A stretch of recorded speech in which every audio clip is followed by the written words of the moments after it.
you want to do a quick introduction. Yeah, sure. So we're going to be commenting the NTHS World Cup semifinal between Kex and yourself. So I will be commenting with you, Firebatprime. So have you got anything to say about this match? Maybe your predictions, your insights? Well, I don't have any predictions. I will admit I'm nervous for both of these guys. This is going to be super exciting. I know that they both put in a lot of work to get here, and so I'm just excited to see what they're going to play. Like I have no idea, and it's going to be fun. Yeah, definitely two players that have some very deep and some very precise preparations. So I think this is going to be like a very exciting matchup, especially given the fact that both of these players are quite creative players. So we're going to see lots of interesting lines, I guess. Yeah, and I think that that's part of it too, is the mind games that happen before the match even starts. So they're both going to be prepping for lines that they've seen, but then they've got to be prepared for the lines that they haven't seen that they've been saving up for these particular matches. Yeah, of course. So I think prepping for lines that they've yeah, seen. it's kind of hard to make some predictions, especially given the strength of both of these players and how well they've been performing. So I guess I'll just go on the TV. Oh yeah, they're not playing yet. They haven't Right. sent the challenge yet. So yeah, I think we got a few more minutes. Yeah, we got a few more minutes. I'm assuming they're not going to be making any last second changes to prep. So yeah, it should be coming up very shortly.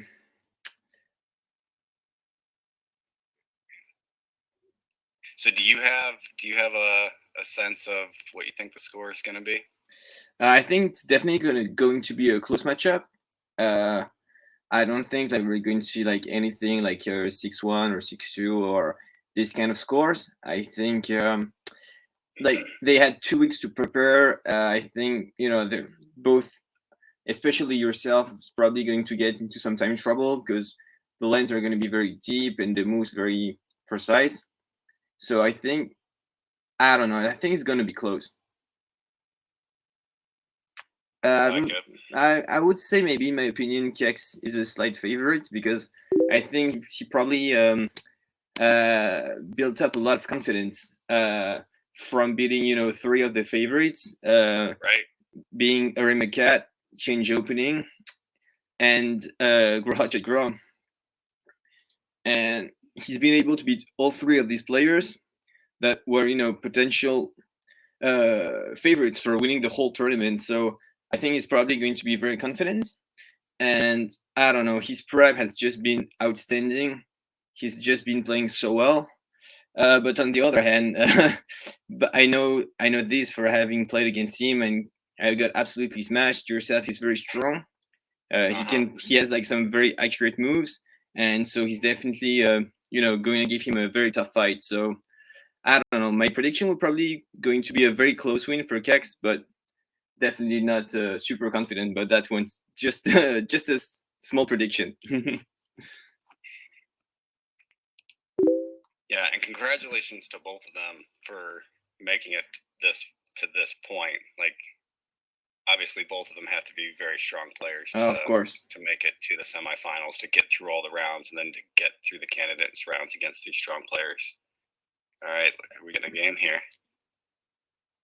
Okay, so wonderful. Okay, so yourself's got white. It's got the white pieces.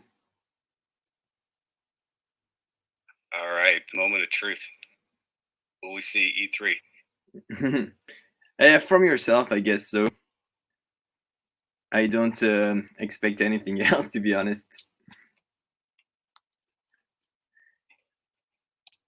And so welcome to RT Punting and all the viewers that are tuning in, and thanks for watching the stream with us.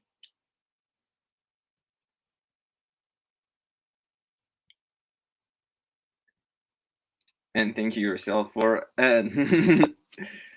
for Oh, advertising here the it comes. All stream. right. Okay, so Polish defense.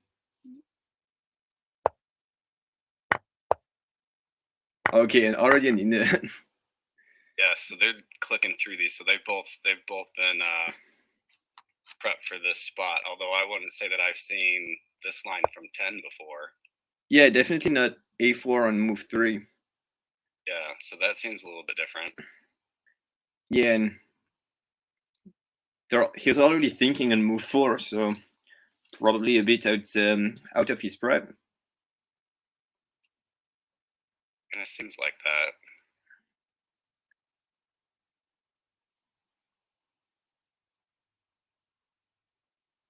And I've played a few games kind of with this knight and rook setup he's got on the A file.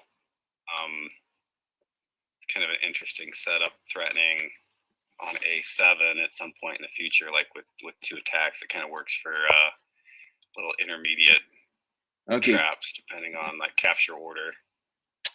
Okay, so queen h5, interesting. Attacking the knights, maybe trying to double up the pawns. And his 10's light squared bishop is open at the moment too, which he's got the knight there, but typically you have a pawn on A2, so he's got a lot of pieces open. Yeah, okay, so g6 makes sense, especially as black doesn't care about opening up his bishop, as this pawn on e3 is protected from all sides. And I don't see any intermediates. Right.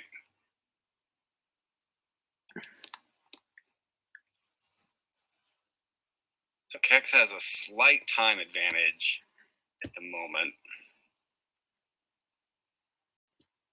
Yeah. All right, and here it is. This was what I was mentioning earlier, having that knight set up on the side with the rook file open. You got the order of captures matters here.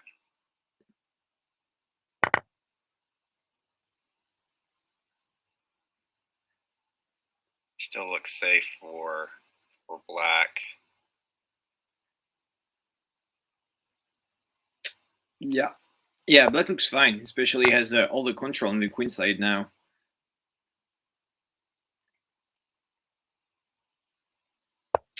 And white is black. I mean, is almost a minute up on the clock. So yeah. So Kex has a material advantage, but we'll see if he's got the advantage. What 10 can do. Yeah, and also he's got this bishop in c8 that's going to be a bit tough to deal with. And I was gonna say the queen is also a bit hard to deal with, but he made the choice to go for a queen sack. So are we gonna see maybe g3 from yourself? Probably. I don't think he wants to lose his rook. He's going to want to hold on to that. Yeah, I think so too. And Kex definitely needs to get rid of the queen. So it's really if 10 can pressure that bishop on c8 that you mentioned.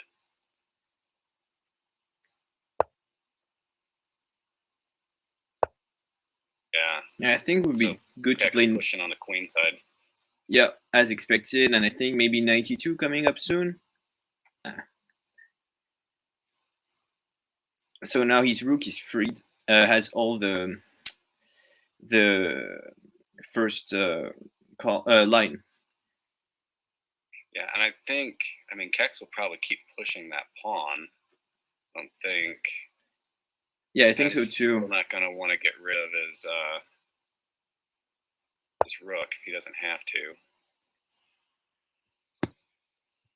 Now Kex is forcing the issue here.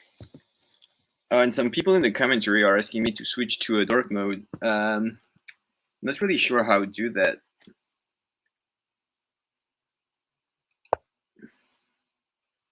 Preferences. I'll go into another tab. Not to bother the stream and try to see if I can fix that. They can watch in light mode. It's okay.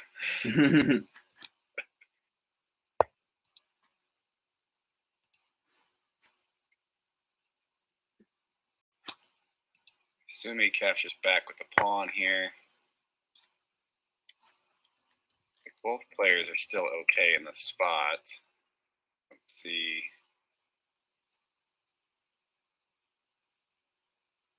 It's really that bishop is the main troublesome point for Kex. Like he's going to want to. I mean, I think he wants to hold on to it so that he has material advantage, but that's the main threat for him losing, is if that piece gets opened up. Yeah, definitely.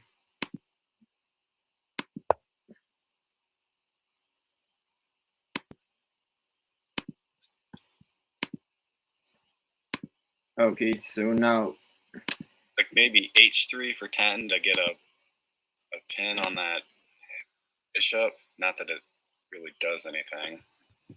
It's at least a move. He's down to 10 seconds. Yeah.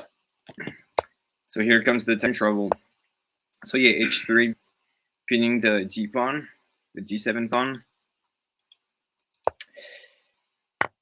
Oof. So now his knight's He's under pressure here.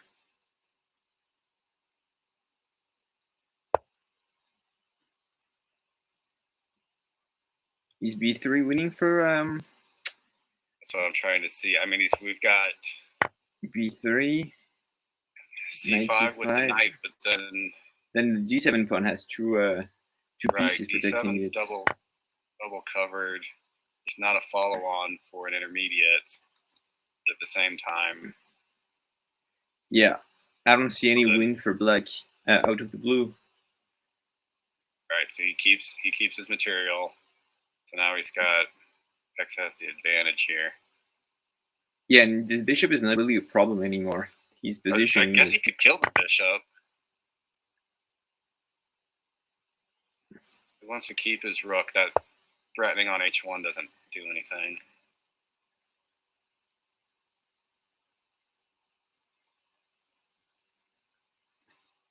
Kex can probably push the pawn on the f file.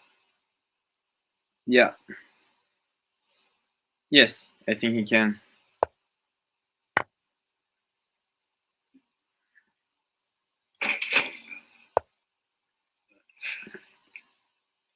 Something just fell in my background. Oh.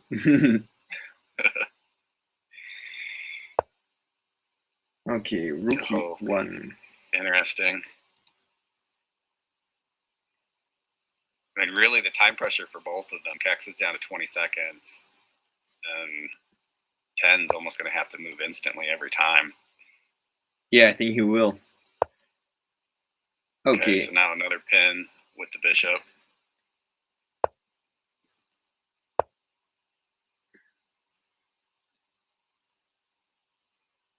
And maybe f2 is going to force him to sack his rook, I guess.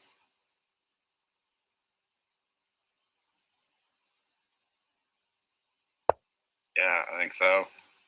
So he's got to play rook g1 or rook e1. Maybe e1 and kill back. I don't know if it's got to move. Yep, there we go. Yeah, I think, yeah, rook e1 was better. Just. Yeah, but yeah. Can't stop that pawn from getting killed. Yeah, now h5.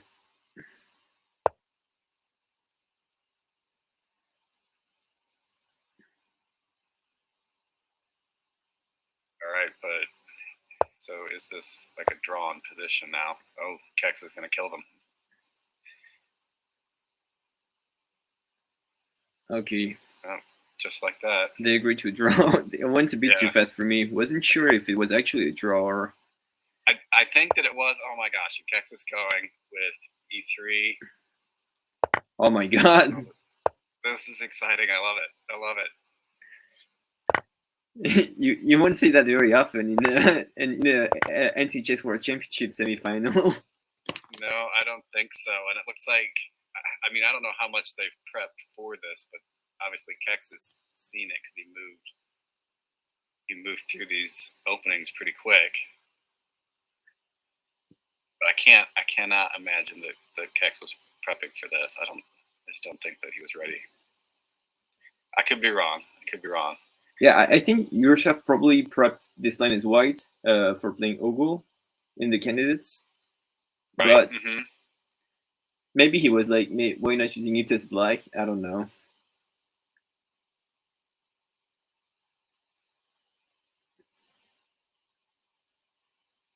Yeah, I haven't really dabbled too much with this line as black, and I've seen a few people use it as white. I feel like Esco and a few other people, and Ogle does sometimes. So I faced it a few times. All right, so threatening that bishop. 10 needs like an intermediate, like a free capture to move it past. Okay, so we've got a comment from WMPR saying that this was played many times in an old final between Ogle and Rimicat. So okay, I didn't watch those games originally. I think I've gone back and looked at them before, but I don't remember them. Yeah. All right, so that was a good move by Penn because he can go ahead and capture this with his queen. And we've got another suggestion from Archie Ponting saying that asking if the finals should be 3+5 in terms of time control. Ooh. Yeah, I don't know what the rules are. I'm sure we can't change them now at this point, though. Yeah, of course not. I guess it's just, like an open question. Right. I mean, it might be something to consider for future matches. All right, so 10 needs to capture with his queen, so he has some options so that he's not just getting his bishop run here. I don't know, king f1 potentially. Yeah, I think king f1 seems to be the natural move. Right, but you don't necessarily want to lose your king if you're not able to get mate out of this. So Kex is really going to want to get mate. Otherwise, he's going to be kind of stuck in a weird position. I mean, right now, both. Okay. Look at that. Oh my god. Wait, what happened? That went a bit too fast for me. I gotta rewind. Yeah, I don't know that I would have. Okay, yeah, if the queen takes, and then, yeah, the rook. Wow. Good calculations there.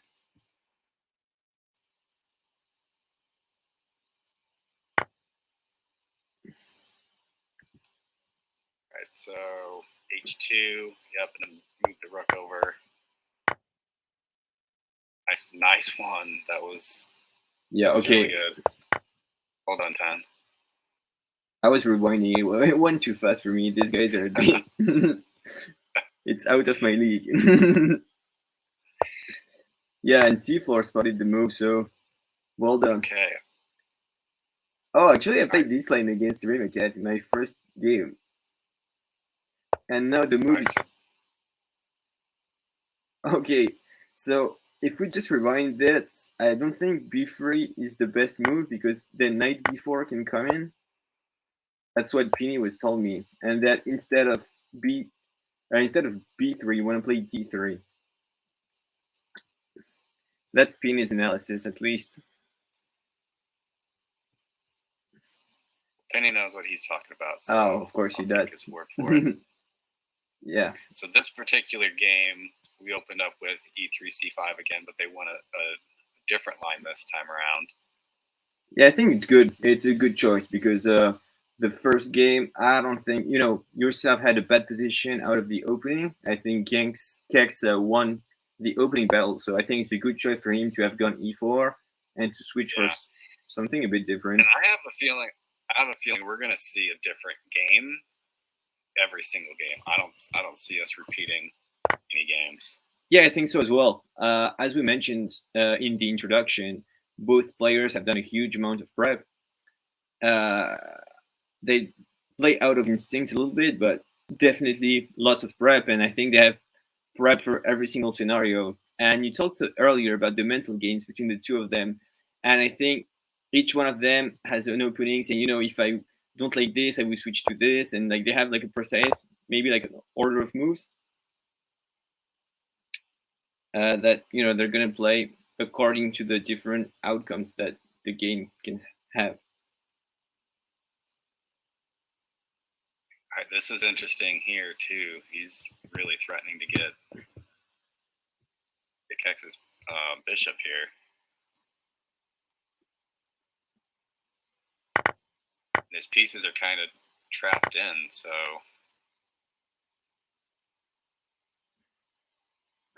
How about h4 for white? Just to trap that knight. Oh wait, no, because he can just go knight f2. My bad. The king, yeah.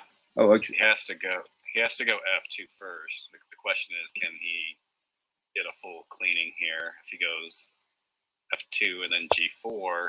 Yeah, I think you can use the knight as a relay. If you go g4 and then knight to you got f3. Yeah. You got another kill lined up. I was thinking about knight c3 instead of yeah, and then you can take the knight. I mean, you can go knight b5. Okay, that's another idea. Yeah, so he's still got 2 kills lined up here, so you should be able to push that a pawn. Actually, he's got 3 kills lined up. Yeah, I'm thinking about a way of doing this. Okay, so knight b5 first, I guess, and then rook f1, a3, and b5. So his knight can grab the other knight. Yep, through. That's what I was saying. Okay. Okay, so 2.5 to 1/2. Are we going to see a c4? Interesting. We're going e3 again.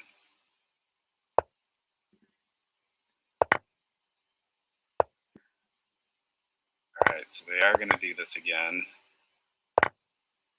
We run that same line. All right, so I was wrong. I thought we wouldn't see the same game twice.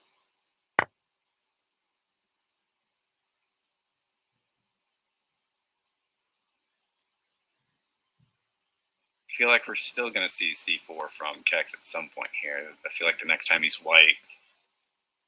Yeah, I think so. I can't imagine that he feels super comfortable in this particular line. Yeah. And I'm interested to see what yourself has prepped for c4 as well. I know. That's what I wanted to see. And yeah, I think this next c6 opening doesn't have the best reputation, but I mean, it seems really okay for black this position, actually. Queen h5. So kind of threatening here to take the king.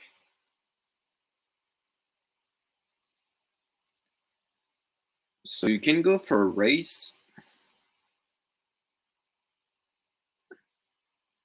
I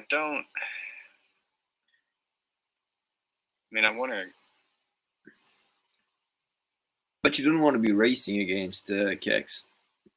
I don't think so, and I don't think that he's gonna. Think he wants to race, but we'll see here. Might get it. Oh, okay. Didn't see that coming. That's with this interesting setup on the board with these all these pawns. If you put 4 pawns in the A file, can't have that. We need to get rid of some of those. I mean, obviously, we can go for the race. We can take that rook, start trading pieces off. Be interesting to clear that back row, so that Kex is left with a couple pawns on that side. And Kex can come down and take c7, but then all the pieces after that are covered. So really, 10 can be stopping this race if he wants. And he stopped the race. Okay. All right, so he's just going to leave him. So what comes next? I don't know. 10 doesn't want to have that bishop sitting out there, so he's got to. Oh, Interesting move. Who's gonna? I like that though.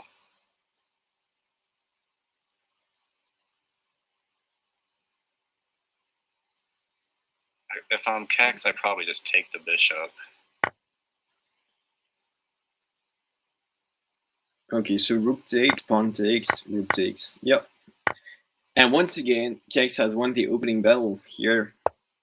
Yeah. He's got the material and the space advantage. But again, he's kind of got a pesky bishop left, which I know some people like. I personally don't. I don't like having bishops. Certainly don't like having two bishops. One bishop is all right, but yeah, it's one of the reasons I have a bit of trouble playing the Polish as black, is that you always have these two bishops, and it's very, very hard to get some space and to have like an okay endgame without these two bishops. yeah, I agree with that statement. That is just a personal opinion, of course. Okay, so we got a comment from C4 saying that Kex says he won't play C4. We'll see. We'll see. That seems like blasphemy.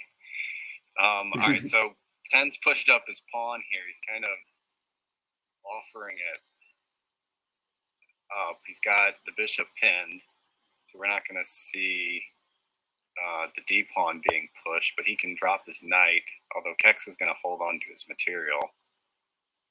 Yeah, and maybe we can see this combination of g3 and then h4 to get rid of the pin.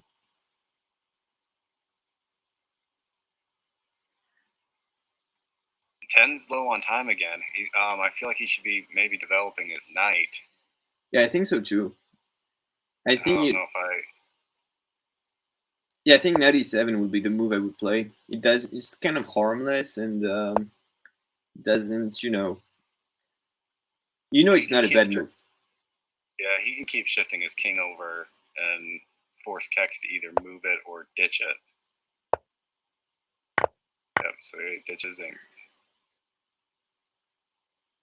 I feel like Kex was kind of just moving fast there to keep 10's time low. So now we've kind of traded away some material. I don't know if either of them should have been trading away material, but now that pin's gone. Yeah, that's what I think that was a good plan, just to go for this h4 and get rid of the pin. Yeah, if he pushes that e pawn up, Kex can move his king up, and he's got 3 kills lined up, so that's dangerous. Yeah, definitely. He's kind of in a tough spot here, so he's trying to set up another pin.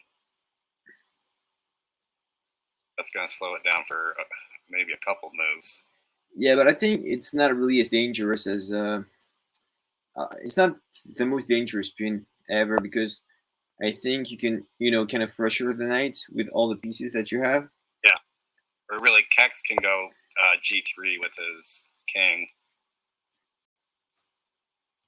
Kex can push e3 with his pawn and have the 3 kills lined up, so that pin is irrelevant.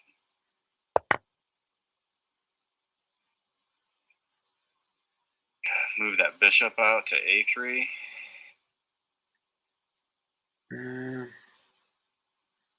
Or yeah, he's got 12 seconds to come up with something. I don't see a way out of this one for 10. Yeah, maybe knight. He's a fast thinker, though. Yeah, probably knight. Okay, that wasn't expected, but at least the win is going to be easy here for Kex. Yeah. Yep, just slide that back and forth. Okay. All right, that was an interesting game.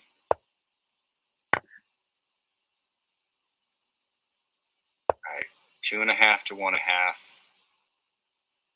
C5 again.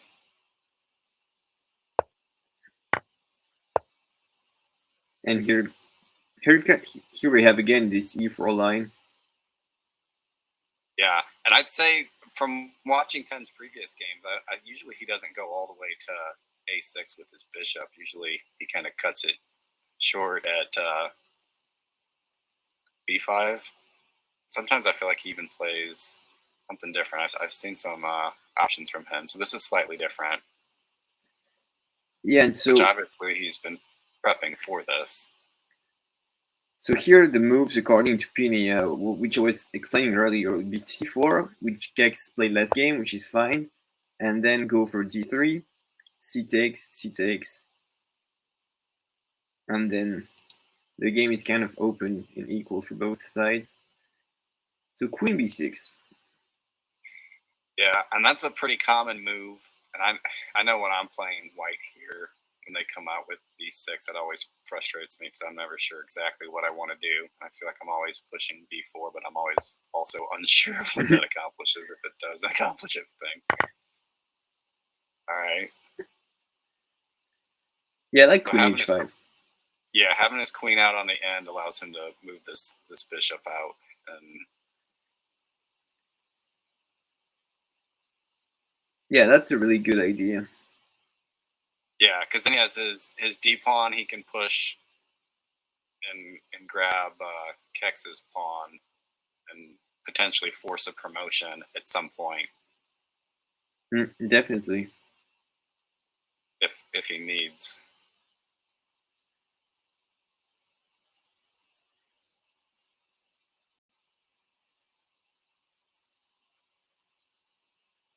I mean, right now most of Kex's pieces are all kind of trapped in. He can't really. Yeah, so it seems like to maneuver, and everything's covered. There's probably all right e5. It opens up some material, or opens up some space.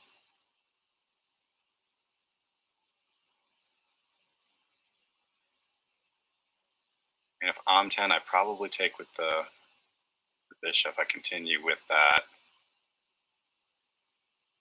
Although taking with the queen is a little bit entertaining because then you're threatening his king and a handful of different captures. Yeah. So sometimes it's nice to go in with your queen and just kind of destroy their position. But I think the bishops, either one's fine. Yeah, I think both are playable, and I think really now Kex is in a little bit of a time pressure. Yeah, and yourself has won the opening battle, so the roles have reversed. Knight d4. All right, so Kex is attacking a covered piece and an uncovered piece.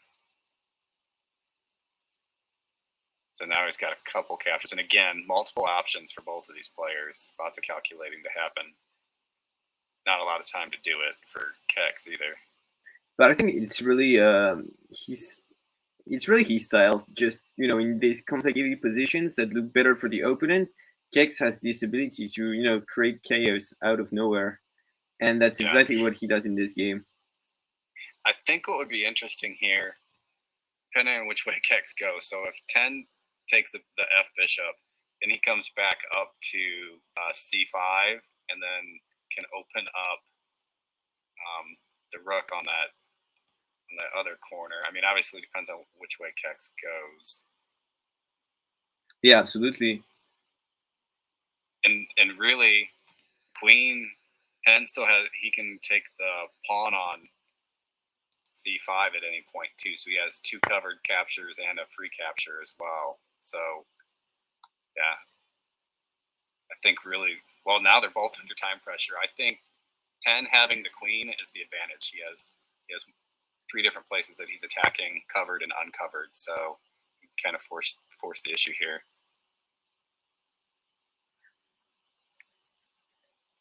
You kind of like.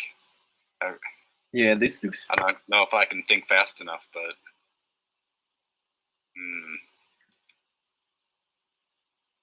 So he can recapture the king after it takes the bishop, if need be now. See. I mean.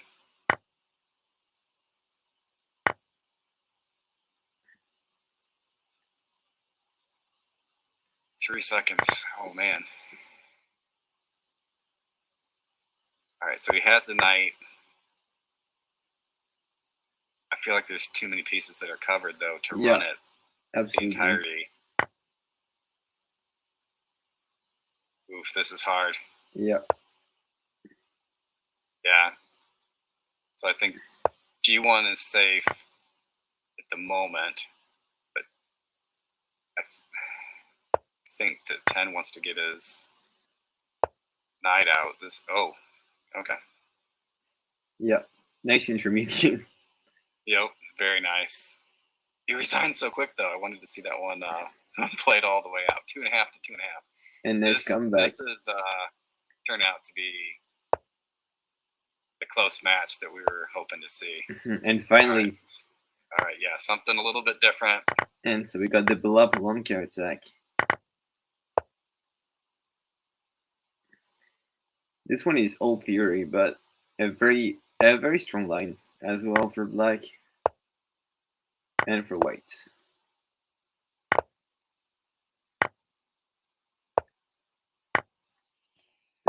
And so yeah, I think this is the first game that I mean, this is the first game where it seems that both players have prepped this line. Yeah, they're moving way faster than, and I haven't played this particular variation, so they went way faster than I was expecting. Yeah, neither have I, but I think it's a variation that used to be played a long time ago. It's kind of old theory, and I think people don't really play Queen H5 on move 2. They usually play Bishop A6 first, Knight takes, and then Queen H5. And that's kind of one of the standard lines against the Lurda defense, actually, nowadays.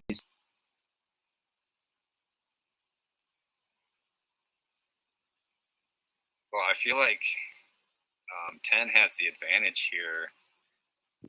Like Kex's pawn is trapped there. He can force it to promote and then grab a knight, or it's not going anywhere, so he can just he has the material and he can just grab some space here. Absolutely.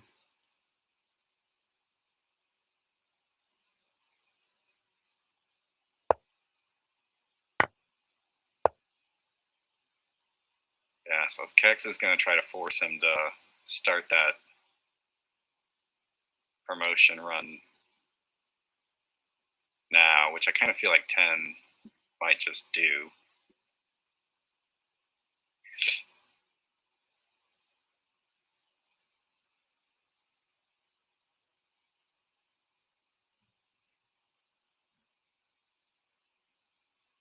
He still has that F pawn, so he can kind of just let him sack those pieces if he wants. Yeah. I'm trying to look at if he forces the promotion on D8, like what can promote to that would be okay. Yep, so he's going to ignore it.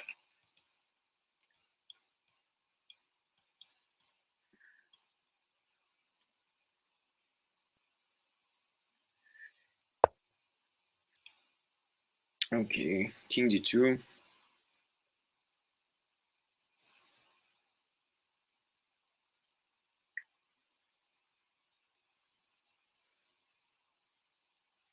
Yeah, I'm not. This is going to be an interesting end game here. Yeah, I think King promotion might be fine because I can't find a way to reach the A7 pawn. Yeah, and really, so then maybe 10 just pushes that A pawn.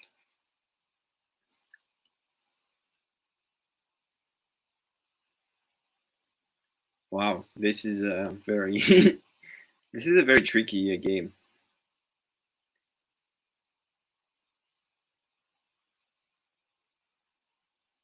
I feel like 10 doesn't want to. He shouldn't be thinking about this for too long, though. I think he has a handful of options. Yeah, I think B2 is a great move. Yeah, I agree.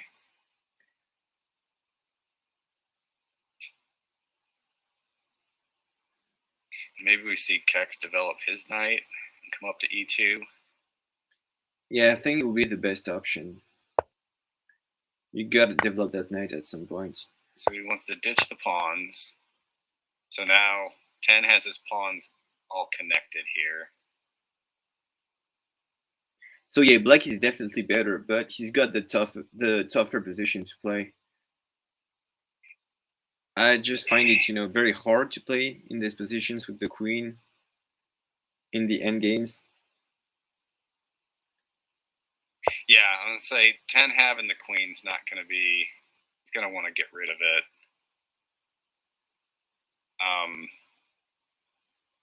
But then again, Kex doesn't have a ton of pieces, so he might be able to find a safe square for it and just leave it. So do we have an intermediate here? Well, his queen, well,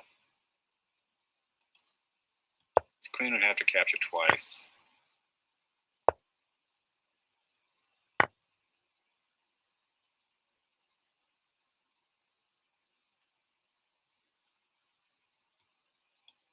And is f4, is that winning?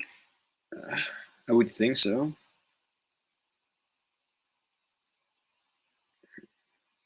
It's still, the queen is, you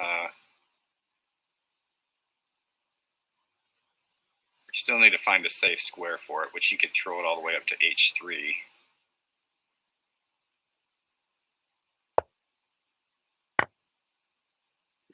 Oh no, you don't want to go there now because then he would capture on h3. So you could maybe promote to a rook on the b file, and then move your queen up to h3. I think 10 can get this, but he is short on time, so he doesn't want to. Yeah, queen g4 seems fine as well.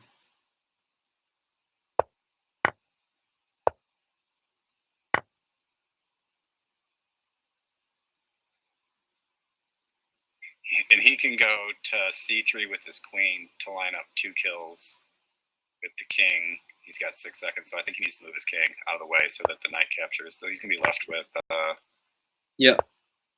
knight on the far side. He can move him. Yeah, that works. Okay, yeah, great find. 2 options. All right, sticking with the Polish. And he's back in the lead. Are we going to see... Push e4. He's sticking with it. So Kex played c4 in one game and queen b6 in the other game.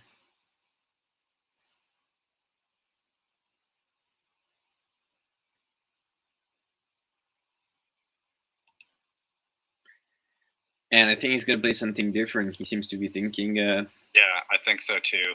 And I feel like it's time to just do, not something random, but something to mess up the board that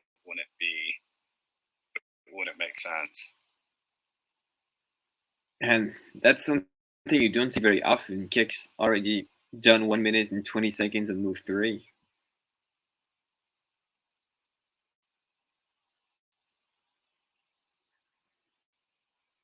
I mean, I think 10's got something unexpected here with that e4, so...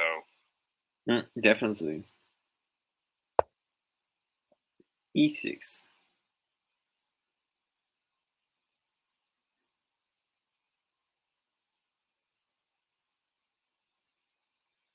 No, 10 can kind of just ignore this if he wants. There's no reason to push like b4 at all.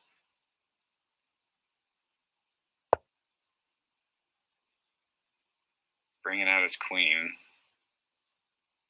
which might be a little bit early, but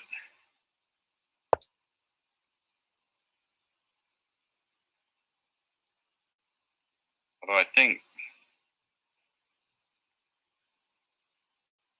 this is different than last time because 10 still had his queen. Right now, every square that he's attacking is covered, so he's going to lose his queen. Yes, definitely. Yeah, in the last game he played queen b6 instead of e6. He played queen b6 and then queen h5 and then queen takes b2, bishop takes b2. I think that was the line if I remember correctly. and both player down to 1 minute and move 4. That's insane. Right? All right, so Kex says, I'm taking this queen, and we're going to let me kill some pieces now. Although his... Imagine... Hen doesn't want him to infiltrate any of his space, so...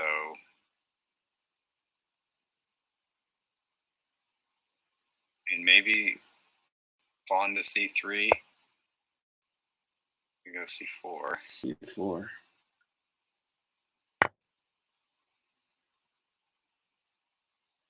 Kex has 2 pieces attacking that b4 square. But one of them's a knight, so it's still. I feel like Kex has a little bit of advantage here. He can take with his knight. Yeah, I think so as well. Or he's just going to take it with his queen. Okay. Yeah, I think it's okay to take with the queen because then you can keep your knight and you don't really have any threat on the b file anymore. So right, and then if we're attacking the b file and the rook has to capture the knight, then he can grab the bishop now. So that's a good move. I think that's really what 10 had to do.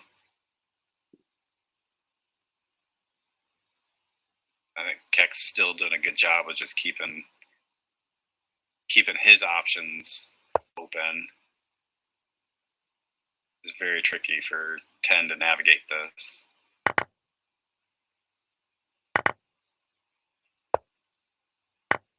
Yep.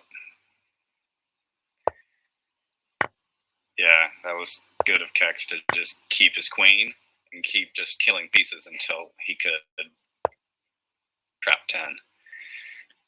Yeah, so as you mentioned, I think queen h5 was a bit too early. Ish. Was played a bit too early. Yeah, I think 10 has to just keep capturing with his bishop here. Well, yeah, he's just going to be in trouble. I don't know that he can... Kex is pretty good at cleaning. He should be able to do this. And he's got a minute. Yeah, and he has a full minute to do it.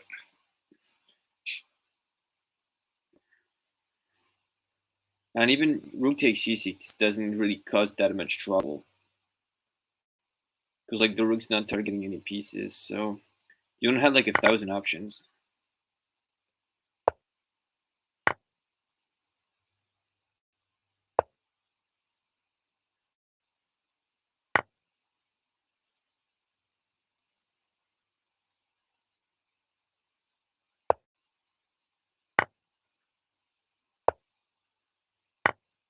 And then b5.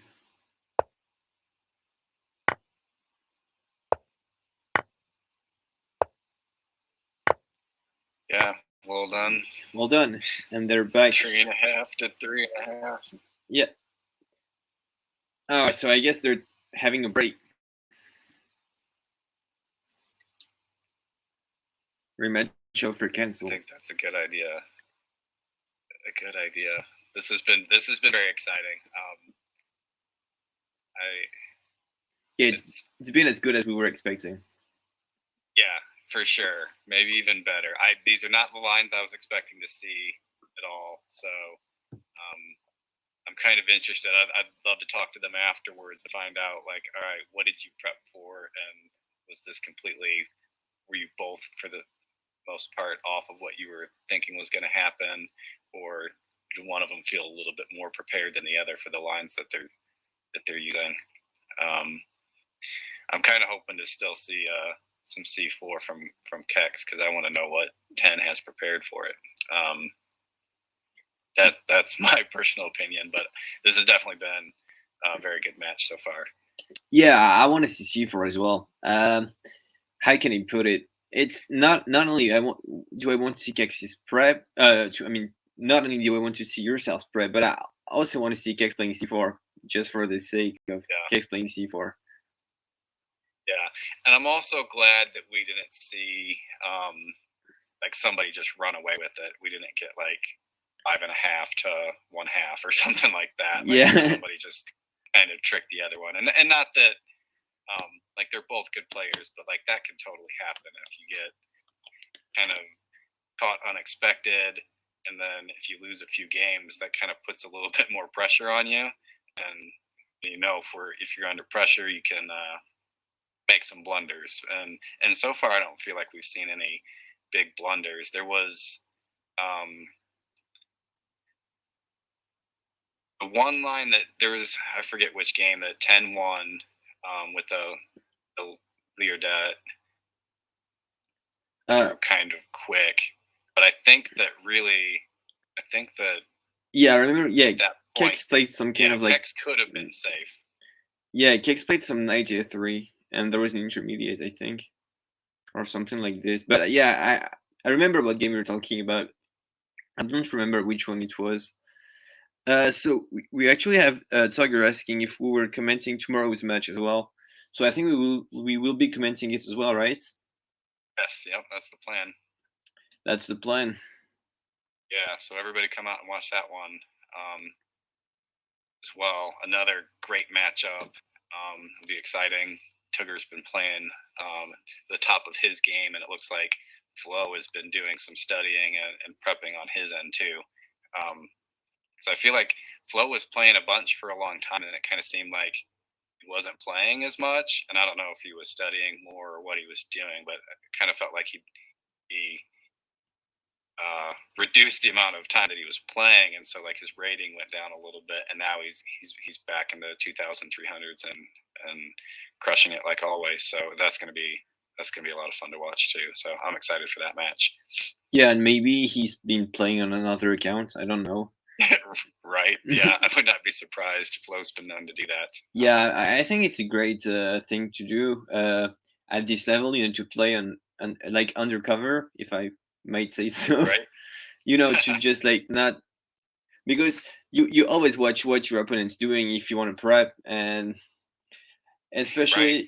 I don't like the idea of Tiger plotting against me, because like he's got so many crazy ideas, and especially against Flo, which has more of a classic style, I would say. Yes. You don't really Yep. want him to create too much chaos, because I think Flo's main strength is just how he can just like play very accurate moves all the time, and play like the right moves all the time, and just like crush his opponents.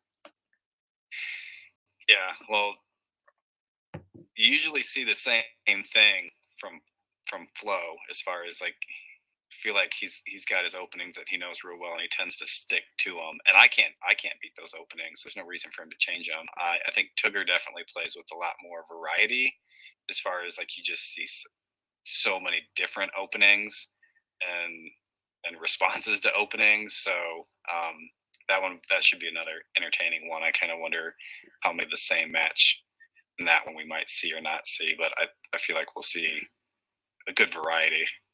Yeah, but like Flo seems to know so many. Just his knowledge is just like so broad, because his masters very well this like classics E3 E6 as black, E3 C5 as black, E3 B6 as black.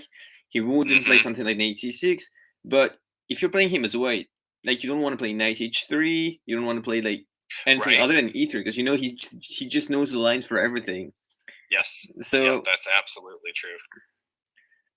Yeah, I don't know how to beat Flo's E3.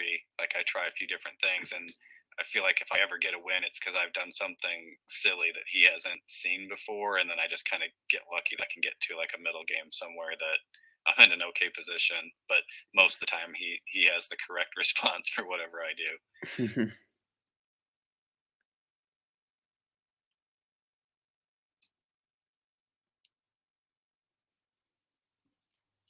Okay, so Tiger won't be streaming tomorrow. Okay, I missed a bunch of comments. Okay, so Tiger says, I don't want to say my prep too much, but you will see an interesting opening tomorrow. Excellent. We don't doubt that. That's what we're expecting from him. Did he say he is not streaming? So Yeah, not streaming tomorrow. A little sick, but he can do recording for his YouTube though. Okay, I like that. I would like to see that. I was kind of curious if 10 was recording himself too, because I like to listen to what they're thinking as they're playing, but I'd also like their opinion too, like as they're if they think that when they're streaming and they're playing, if that like hurts their game at all, or if it helps. Like, does it help to be like talking about your moves out loud so that you're like listening to yourself at the same time, so maybe that prevents you from blundering, or does it like slow your thinking down because you're trying to articulate what you're planning on doing or trying to explain what you're doing, and so then therefore you kind of run out of time. And I haven't done any real streaming, and definitely not under any pressure like in a semifinals match. So I'd be interesting to hear from both 10 and Tugger on that. Yeah, I think from a personal point of view, it's very hard to play while streaming, but I don't do it that often. So because it's very hard, like to try and be talking and thinking at the same time, Right. and to explain what's going through my head. Because even I don't know what's going on in my head sometimes. So. Oh, that's hilarious. Yeah, and so here we go. We're coming back. We've got Kex's turn to be white. He's still going with E3.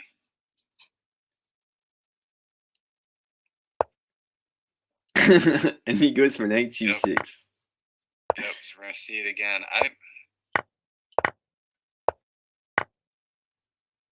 All right, so this is what, the third time we've seen this line. We've gotten to this position, so I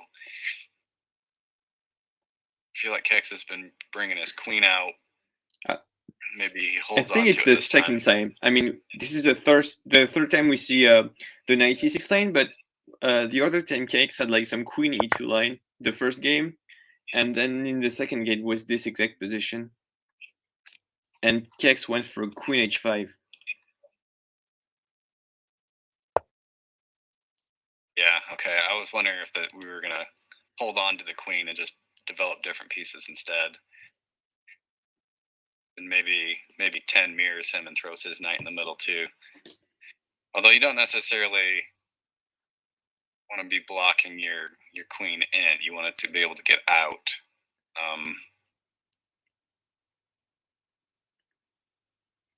Yeah, because if you put the knight in the center, you have to play the c3 or c4 at some point to make some space for the right. queen.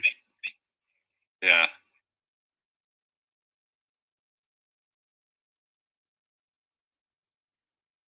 Yeah, I think that's a good move by 10. It's kind of a waiting move, but it's also like when I'm playing, I like to cover my pieces so when they attack, I can just capture back. Yeah, I think the same. It's maybe not the best move, but it's definitely not a bad move. And if the queen comes to a g4 or h5, sometimes it can be good to defend.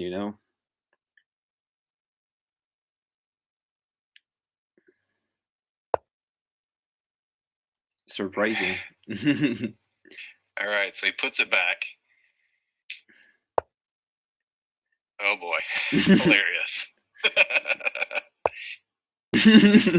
All right, so he decides I'm taking the queen and I'm pulling it back out. Like I was gonna block it in, now I want it back out. Okay, and that same route that we went last time, clearing up those pawns. My memory is too bad to remember how this last game, when they went this direction, how it finished. Did he play g6 in the first game? Yeah, I'm too old. My memory fails me. I can only remember this particular moment. I see that we're have these pawns doubled up again though.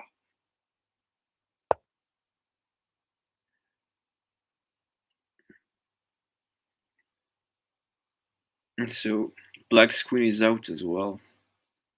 Yeah, and I feel like, I mean, Kex can take on c7, but then after that, wherever he's killing, is covered. So whereas 10 can capture on A4 and then come up to C2. So all right, so we're gonna.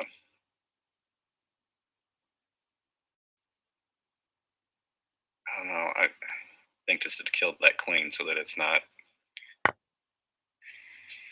I think that's the best Going move for further. Kex07. Because that rook can't go too far unless Kex has a real clever intermediate, and with 10 still having a queen on the board. Although right now, okay, so after that, the queen's attacking both of its spaces are covered.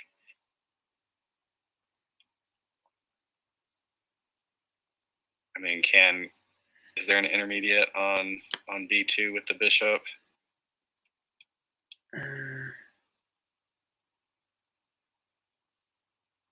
No, because then it'll free up the rook, and then the rook would have to capture back. Yeah, exactly. Yeah, so I think Kex is like, let's just kill these pieces off and get to the end game. Oh. I think you have to dump the bishop, yeah, as much as you don't want to. And this is always a fun spot for intermediates too, but 10 doesn't have any pieces really to do that, so.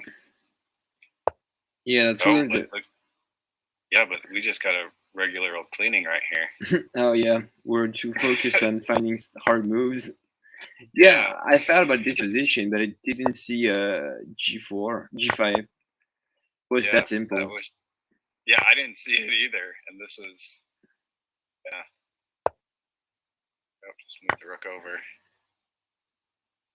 Good find. Yeah, and I'll admit it looked safe to me too, and it wasn't. Nice cleaning 10.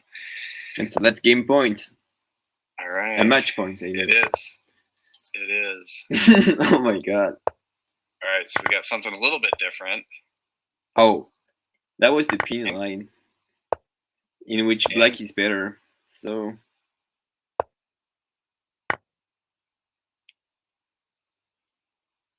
Well, Kex played through this a little bit faster. And I wonder when they took their break if he went and looked for another option.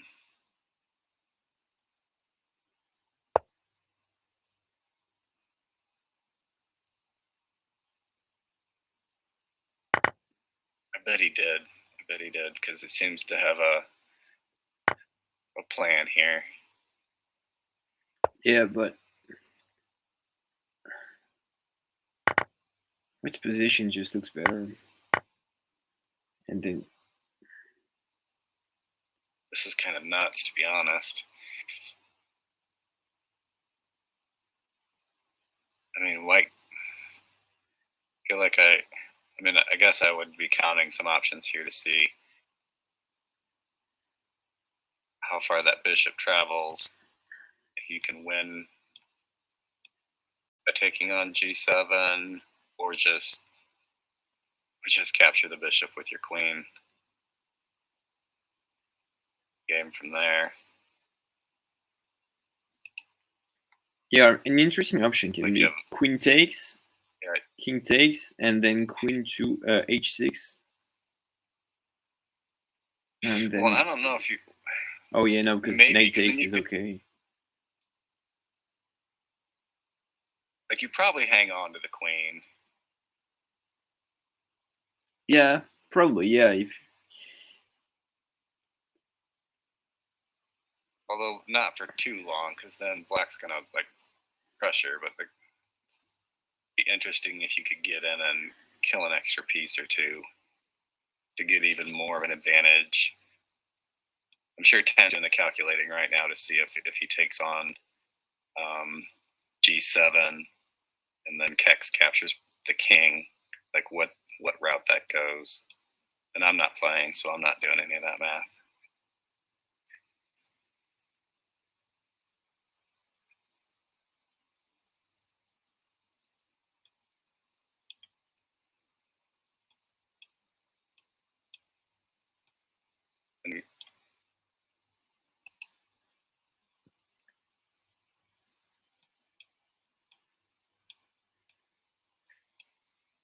he's spending a lot of time doing the calculating, which I think it might be okay if he comes up with the solution, but then if he ends up just capturing with the queen, and he's going to be like Kex has 2 minutes and 43 just don't see any seconds. obvious Like that's an solutions. eternity.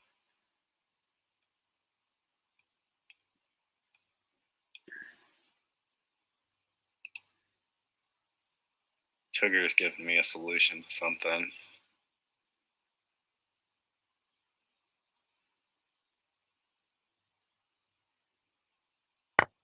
Gotta move. Yep. All right. Yeah. So the unfortunate thing with that is he used all that time to get to this point. So he's got the material advantage. All right. So he's just gonna dump the queen. Yeah, and then Which no. with the time pressure, that's a reasonable thing. Like, let's just get rid of it. So now we're at a very equal end game.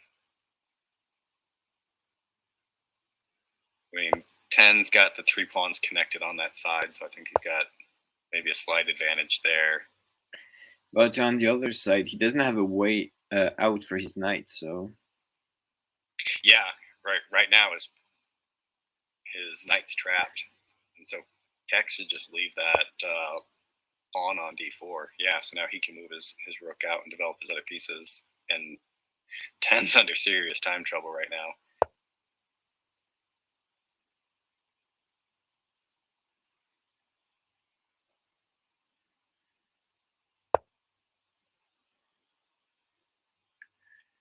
I mean, he's probably he has to push one of these pawns like an f3 or a g3, right? Yeah, Kex is threatening mates. Yeah.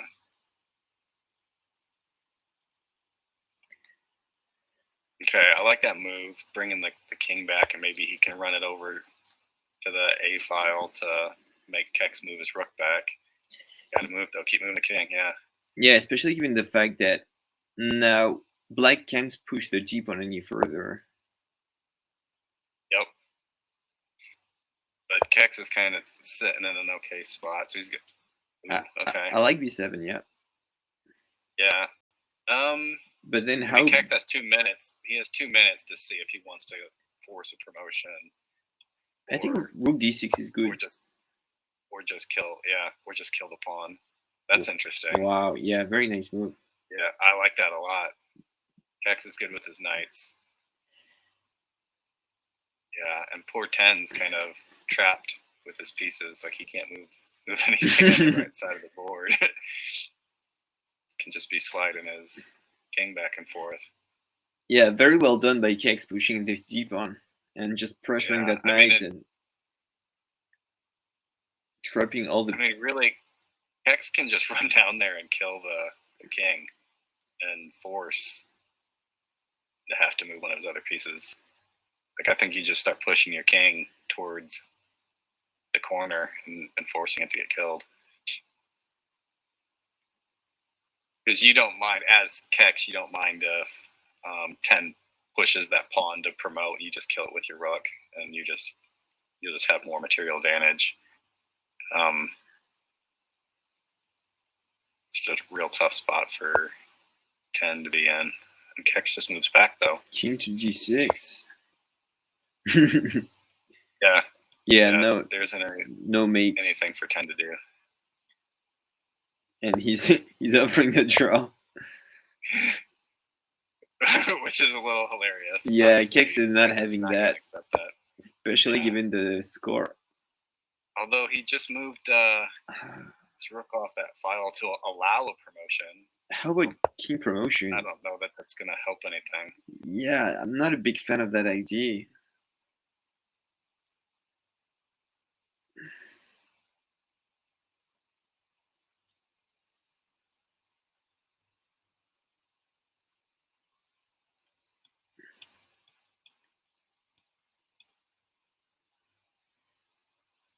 He still has a minute, but he's thinking a lot on how to get this,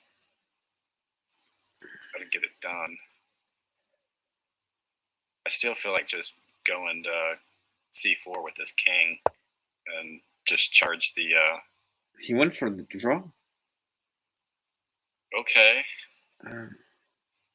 I'm not sure if that was a draw, but maybe Kex saw something smarter than I was seeing. But Yeah, I don't know. But on the other hand, a draw is not like the worst result, and now Kex is white. And so, how about c4 for the final game? please C4 Kex, just do it, man. Just do it for the fans. Just do it, man. For the fan base. What the score is 5-4? No. Can you imagine if you went for c4, won the game, won the series, won the World Cup, just with that c4? And yeah, I think it's a good choice. Good choice so by Sen to go for the Liardet. It's a very solid opening, and you can get drawish positions easily. So you gotta play for a draws black here.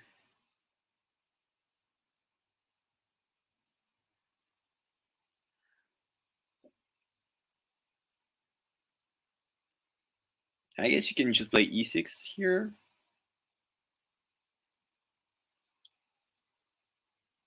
I mean, yeah, probably. And again, I haven't. I haven't seen this line myself, so I haven't thought about it. Or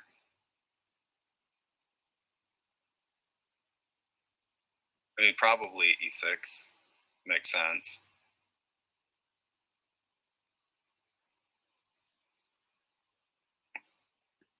Something we didn't mention, but if yourself goes on to win the series and Tiger wins, we could have like the first ever final with two people from the same country. Right, a Canadian final. A Canadian final. They have been matched up against each other quite a few times too, like in the different rounds. So we've seen the Canadians battle it out quite a bit. If I recall the last one, I feel like Penn had gotten to some like really good positions, and then Tugger was always just able to like find a way out of it. Like he was in trouble, but always like managed to find his way out.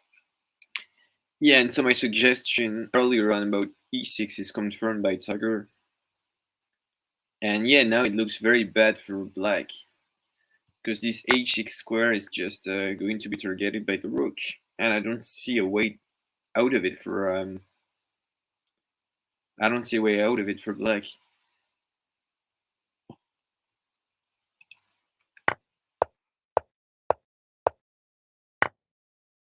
I just think f6 on move 4 is just not the best.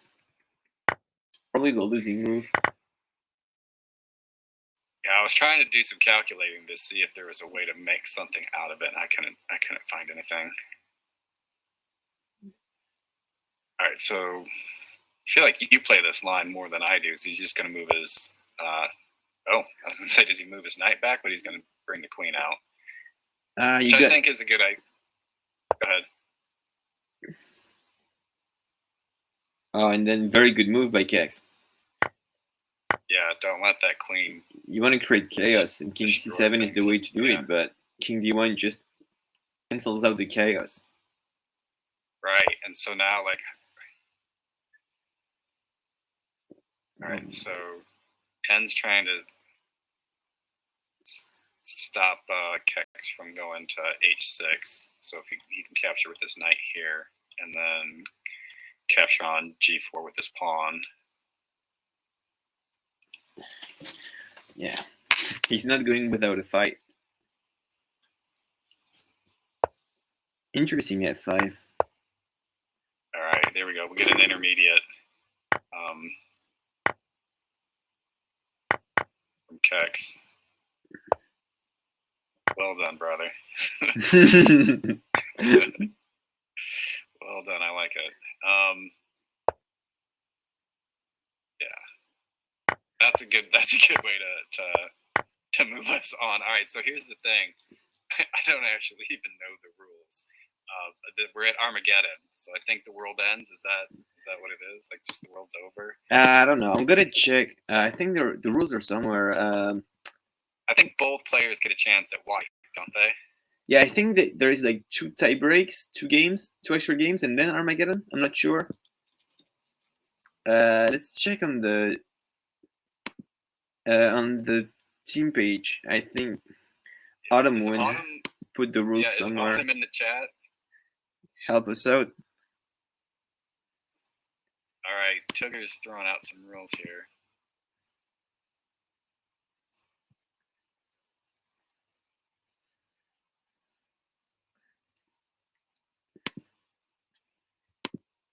Mm.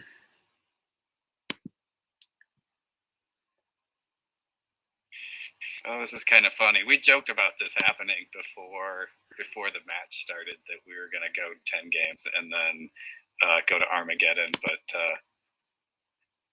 nobody bothered to actually read the rules to find out what you're supposed to do.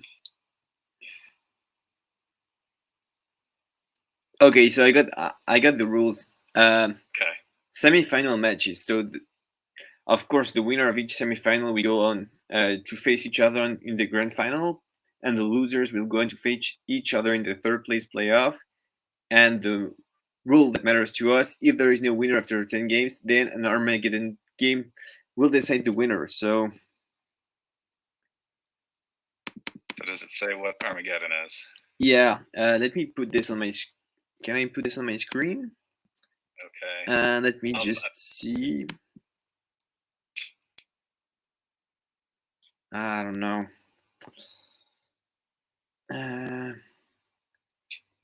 It's not the right screen. The pressure is on you to determine it, though. Is Autumn not in the chat? Autumn Wind? Okay, so I can copy paste the rules in the chat. Yeah, put it. It looks like 10's in the lead chest chat, so let's paste it in there. Oh yeah, I can't really put in the lead chest chat. So it sounds like they have to. Oh, okay. All right, put it in the Twitch chat, and somebody in Twitch grab it and throw it in the lead chest chat. So they have to make an offer for time. Yeah, and then so black has 3 minutes on the clock, and the draw odds, of course. Both players make a time offer for white. The lowest offer plays white. And then, in case of identical offers, a game of rock, paper, scissors will determine who gets white. How do you play rock, paper, scissors online? I don't know.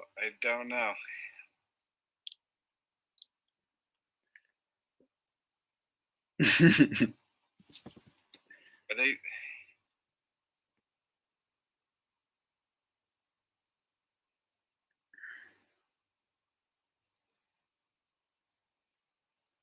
Right, so they both need to make an offer for a time control, and whoever has the lowest time control is white. Is that? Yeah, that's how I understand it. So, for example, I don't know if yourself says 2 minutes and 30 seconds and Kex 2 minutes. I think Kex has white, and Kex has 2 minutes on the clock. Yourself has 3. There is no increments. Wait, how do they get different times on their clock?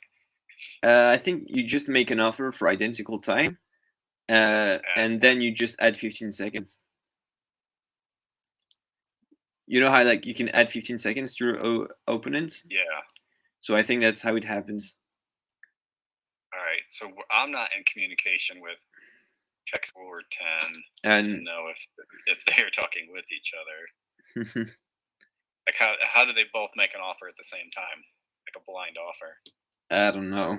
Yeah, that's a good point. So maybe they need to make a blind offer. Somebody else needs to jump in to accept their offers and tell us who has the.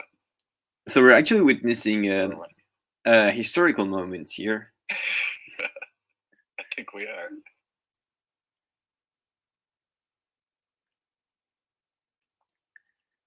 Oh my god. It just seems harsh to end such a great series with like an Armageddon.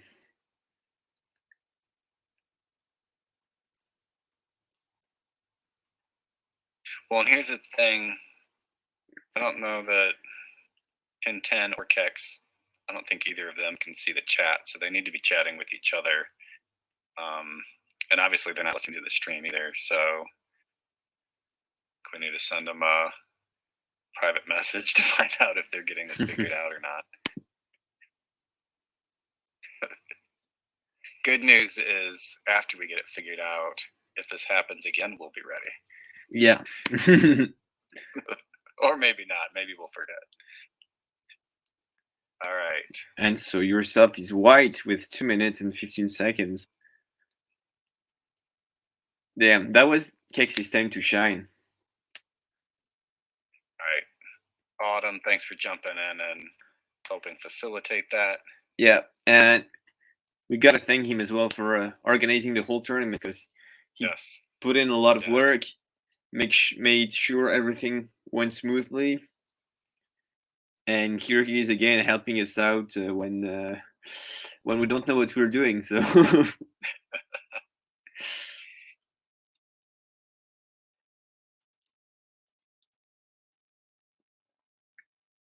right, so yourself gets 2:15 and Kex gets what? 3 minutes. No increments.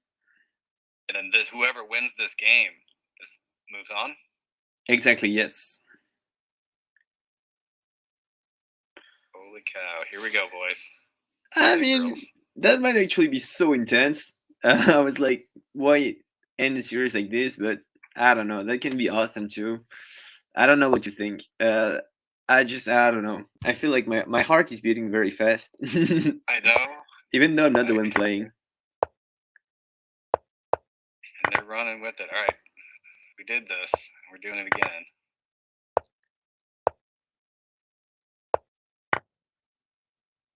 This got to that weird end game. This was the one that ended in the draw, but I think that Kex had the better position.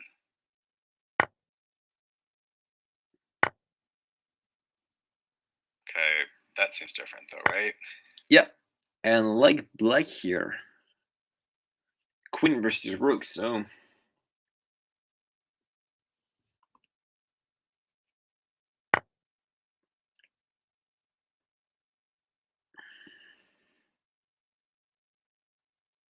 yeah, this is complicated here.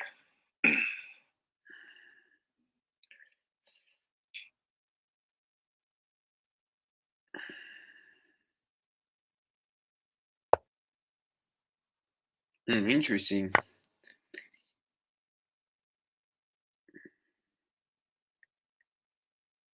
I don't even know who's winning. I don't either. Like I would not want to be one of them. It must be so stressful. Yeah, so right now both of the squares are covered that the queen's attacking. But now we've got a second kill. Everybody attacked with the rook. And b3 is covered by the queen. Okay, so queen f3. So he's going for the race. Oh my god. Yes, we're gonna end this on a race. Oh my god. And both of these players are strong at racing. Kex is gonna have the time advantage if he wants to think about it.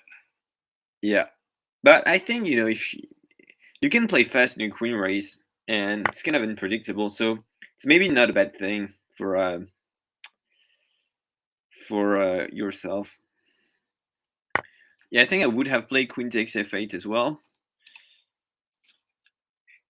Oh man.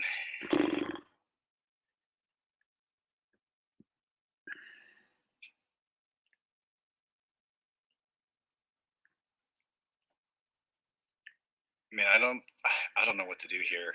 I see that. Can Kex just capture back? No, he can't. So,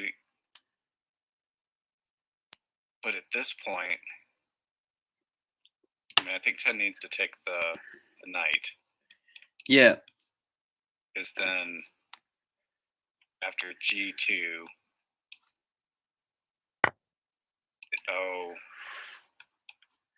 so I think Kex has it here.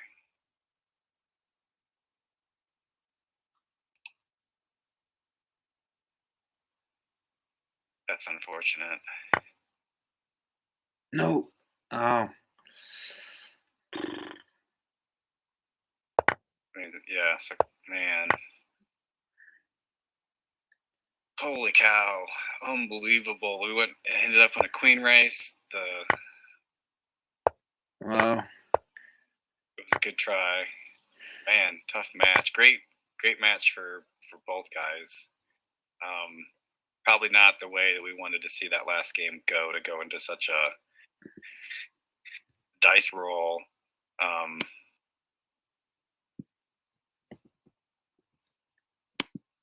But hey, good job for both of them to make it to the finals and going all the way out to the 11th, an Armageddon match, which I don't believe has ever happened before. So, and okay, and so I have the analysis. I got the analysis board.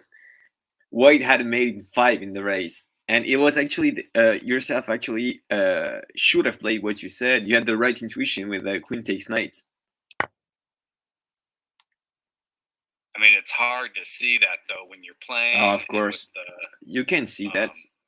Right, and the time pressure too. Like, so he had less time to make that decision. Of course, but yeah, I don't know. In time pressure, yeah, I don't know what it would have done. Probably gone for the knight, but because like you can have more options to raise. I don't know. Yeah, and I didn't know if that was even like. Did you say it was mate? I didn't, and it looks like maybe 10 saying that it was mate, but I don't think it wasn't an obvious easy one, or at least oh, not definitely not. No. And I think I would probably have played queen takes knight, but after I would have messed up the sequence. So yeah. Well, there we go, guys. That was an amazing semifinal match, all the way to Armageddon.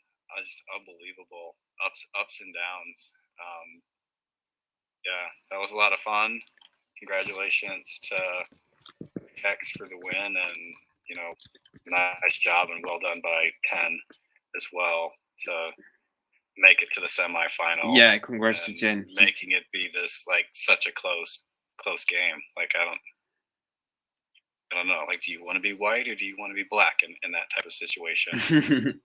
I thought, I from a personal point of view, I would rather be black because I'm a very slow player. I